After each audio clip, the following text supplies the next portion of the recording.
Hello everyone, I'm Shiftosh, co-founder of besugarfit, and today let's have a chat about the precautions for high impact activities if you have diabetes. See, these high impact activities like running or jumping can be very risky for people who are diabetic, right?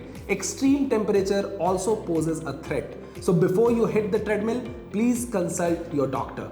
Activities like running or intense jumping exercises can place excessive stress on your feet, thereby increasing the risk of injuries, especially if you have diabetes related complications.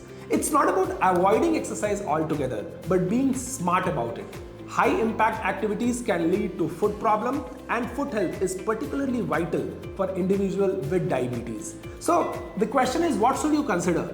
Opt for low impact exercises like walking, swimming or cycling.